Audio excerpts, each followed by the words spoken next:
하늘밥상 145번째 묵상. 야곱의 화해.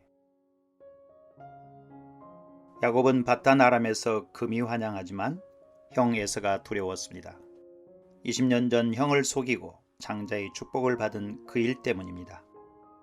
죄는 성공하거나 세월이 지났다고 해서 해결되지 않습니다. 누구보다도 자신과 가까운 사람들에게 지속적인 악영향을 미칩니다.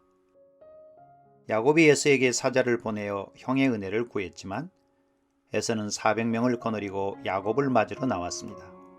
두렵고 답답할 때 기도할 수 있는 것은 하나님의 은혜입니다. 야곱은 베델에서 주신 하나님의 말씀을 붙들고 기도합니다. 내 씨로 바다에 셀 수 없는 모래와 같게 많게 하리라. 에서가 자기의 처자를 치면 그 약속이 이루어지지 않게 되니 자신을 구원해 달라는 뜻입니다. 그러나 위기를 모면하려는 야곱다운 기도는 응답되기 어렵습니다. 기도가 응답되지 않으면 더 불안하고 두려운 법입니다. 그래서 야곱은 형에게 많은 가축을 선물로 보냈습니다.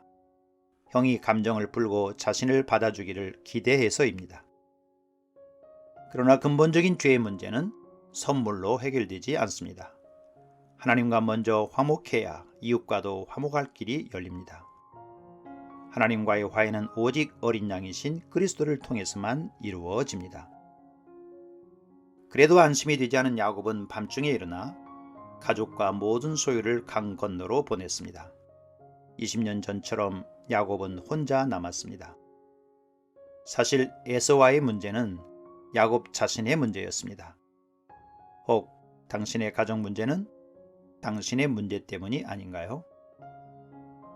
호세아 선지자는 야곱이 울며 기도했다고 했습니다. 그가 회개했다는 표현이지요. 야곱은 그 밤에 장자권 문제의 죄를 넘어 지나온 날들을 통통 털어 회개했을 것입니다.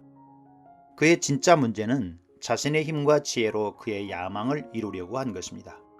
그것은 아담의 죄요, 예수를 주로 받지 못한 사람들의 근본적인 죄입니다. 어떤 사람이 찾아와 날이 새도록 야곱과 씨름을 했습니다. 그가 야곱의 환도뼈를 쳐서 관절이 어긋났지만 야곱은 그를 놓지 않았습니다. 그 사람은 야곱의 이름을 이스라엘로 부르라고 했습니다. 하나님과 사람들과 겨루어 이겼기 때문이라고 했습니다. 야곱은 그의 후손들이 대대로 부를 그 이름 이스라엘이 되었습니다. 그런데 사람이 하나님을 이길 수 있나요? 어린 아들과 씨름하면 아버지가 항상 지기 마련입니다. 이제 야곱은 하나님을 이겼으니 더 이상 다른 사람의 발꿈치를 붙잡고 경쟁하며 싸울 필요가 없게 되었습니다. 그리스도 안에서 이스라엘의 자손이 된 우리도 마찬가지입니다.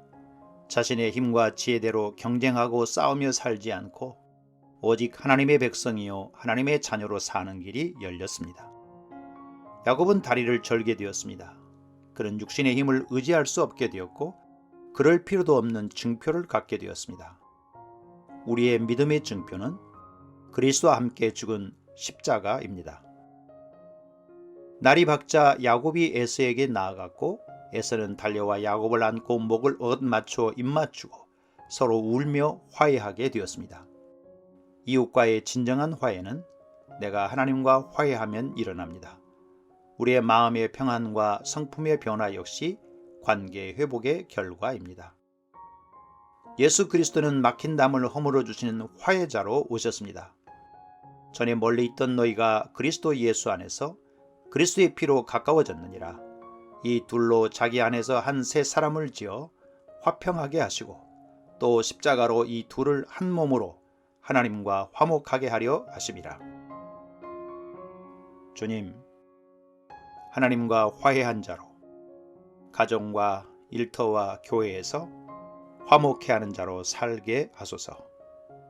오늘도 하삼 양문지기 고재윤 목사.